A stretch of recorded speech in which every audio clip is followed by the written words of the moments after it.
Hey gang, it's Zippo. November 21st, Sunday. It's about 4 o'clock in the afternoon. Two things. This video is one, a video request, and also to inform everybody of a little something. I'll get to that at the end of the video. I'm going to use the Hoss. The video request was how to change your belts on the mid PTO and on your drive side. It's actually pretty straightforward. You can get your belt lengths and your belt numbers off of Simpletractors. They've got a real good resource there for cross-referencing to Allis Chalmers if you need belt reference numbers from Allis Chalmers. They're the same, just match the model year and you'll get the right belts. First, let's get to the PTO side. Your live PTO runs off of the bevel gearbox, and you have one bracket that holds everything in place right here on top. So you'll take this nut loose, take this off, and then you have a belt guide down here. As you can see,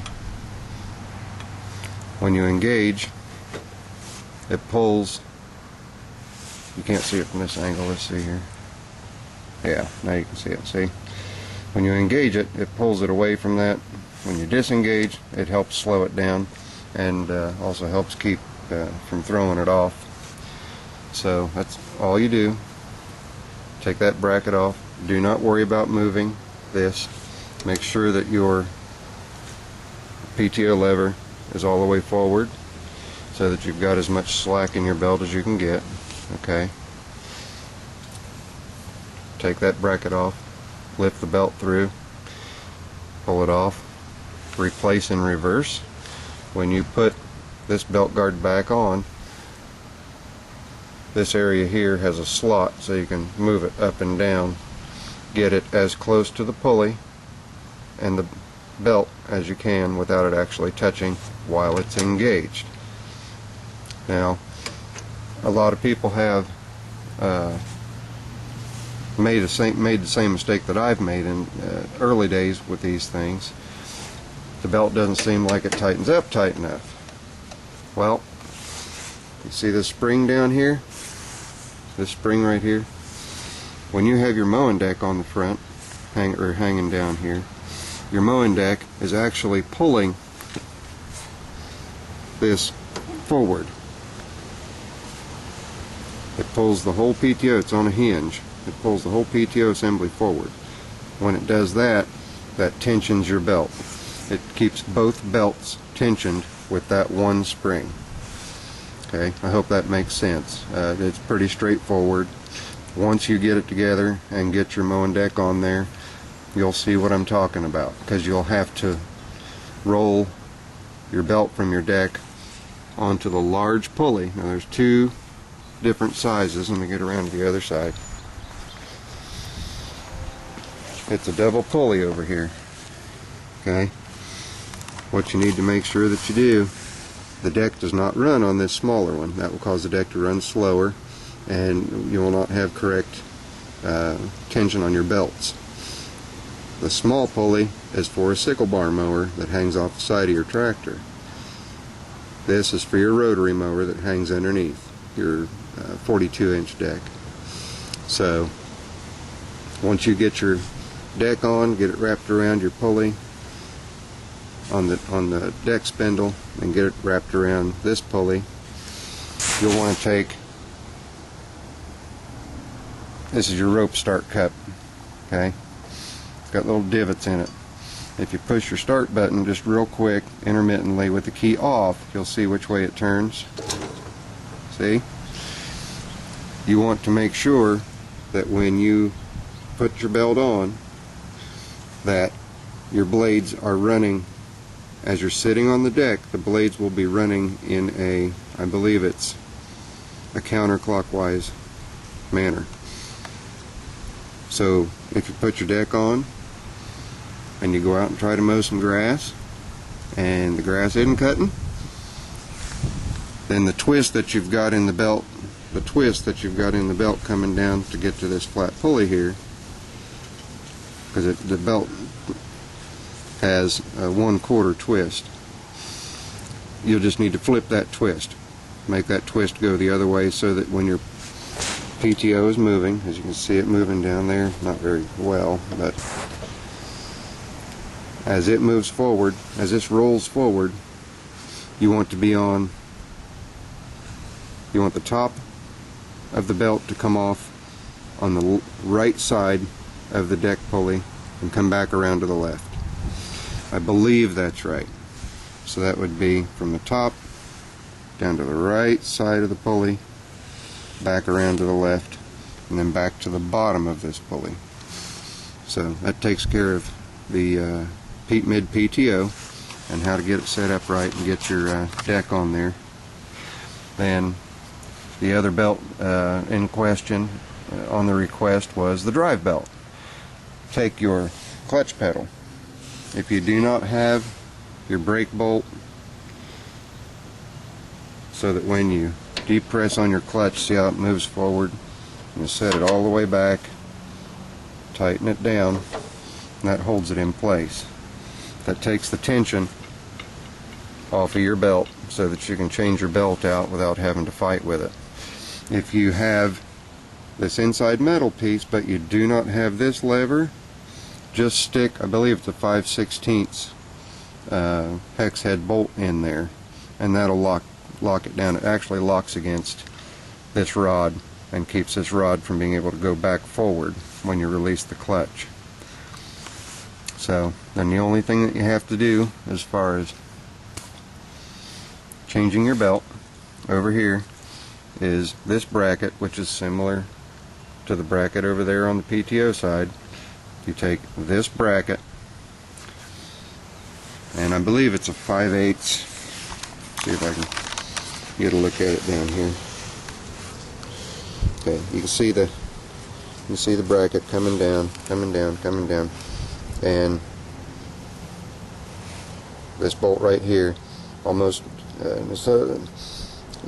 directly underneath and back. So probably at about 7 o'clock, as you were looking at a clock, that bolt right there, just that one bolt. And there's a nut on the other side. Loosen that, and then this guard, this belt guard, will just roll forward. It'll roll forward just like this and get out of your way. So then you just take the pulley off the back side. Remember its orientation. On your idler, the belt has to go on top of the idler pulley, and that idler pulley is actually what puts your tension on and off when you're depressing your clutch and releasing your clutch. So I'll show you here. See how it comes up? Gives you belt tension. Okay, and if you happen to have a shorter belt or a longer belt, you can adjust a little bit of it out. At the end of your clutch rod, you've got a jam nut, two nuts, one's a jam nut, and those get tightened together to give you your proper setting, so that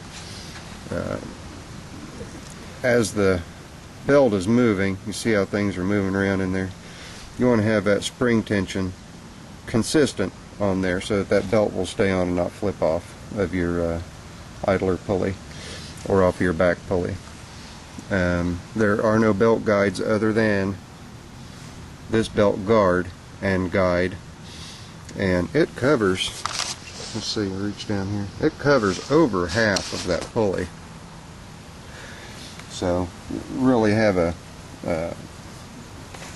something actually really going wrong if you end up throwing a belt with this properly adjusted. Something else while you're along those lines, this has a floating clutch plate also on here, and that's right here. See how this is moving? It's supposed to do that, so don't worry, because as soon as you let the clutch out, it grabs tight and hangs on, and it stops moving. That's what allows you to release your clutch just like you would in an automobile, how it will slowly engage and not just engage instantly, like an electric clutch on a mower deck, where you hit the electric clutch and boom, it's on. This allows you to feather in and feather your clutch to actually sort of kind of ride the clutch. And you're not going to hurt anything by riding the clutch on these things because it's all in a belt configuration. So, having said that, I'm going to take these next few minutes, let you guys know it's, well, whatever time it is. Hang on. 4:30 now. I'll be getting up about 4:30 in the morning here in about 12 hours to go to the hospital. I have to have bones fused together in my vertebrae, in my neck, and have titanium plates put in and some cadaver bone injected into the area where the discs are supposed to be. The problem that I've got in my neck is the discs are so far damaged, in fact one's all but gone, that they've got to get in there and space them apart and clean the arthritis off of the vertebrae. What I'm suffering from is a couple of different conditions. I've got osteophytes, which are the bony protrusions, the arthritis, the calcium buildups, and the other is it's called stenosis. Stenosis is a narrowing of the spinal canal, which starts off as causing a lot of pain, then it goes from causing a lot of pain to causing pain and lack of balance. You guys haven't seen it because I obviously have not videotaped it, but if I tilt my head back just beyond it looking straight ahead, if I tilt my head back just beyond looking straight ahead, I gray out. I lose my balance, and I have fallen a few times. That's a result of pinching nerves and compressing the spinal cord. It is a routine surgery. It's nothing that I'm not going to come out of. When I come out of it, I will come out of it and be, may as well go look at the rest of the clan while I'm talking. It will not be a dangerous operation. The surgeon that's working on me, I insisted, was the same one who in 2008, when I broke my back and was paralyzed, he was able to get me walking again. This same surgeon is doing this procedure for me. I'd pull a couple of teeth and convince a few people that I didn't trust them enough because I've not had them cut on me before, but that I had this doctor in particular work on me, and he's the one that kept me walking. So that's enough of a blessing for me to have him do my surgery. I'll be going in at 6:30 in the morning. Surgery's at 8:30. I should be in recovery for a couple hours after the surgery. Surgery's a couple hours long. I don't know if I already said that, but then I'll be in the hospital for 2 to 3 days on the med-surg floor, therapy floor. They want to make sure that everything they did is going to relieve and alleviate a lot of the problems that I've been having. You guys haven't noticed a whole bunch of videos from me this year, mainly because there's been very few days that have been good enough days where I felt well enough to get out and help you guys. Hopefully this is going to be a fix for this particular problem. I've had spinal issues for 14 years, since 1996. This is nothing new to me, and like I said before, I don't want any of you guys to get uptight and worried or anything like that. This is surgery number 17, so I'm an old hand at them. There's no worries. You guys don't have anything at all to be concerned about where this procedure is concerned. And recovery time, I've got 30 seconds left. Recovery time is about 6 to 8 weeks overall, and then after the recovery time, as long as I've got my collar on, I should be okay to get out and do more things than what I've been able to do for the past year. So this is Zippo. I appreciate anybody's prayers, and I'll be back online, checking everything out soon. Later. I'm out.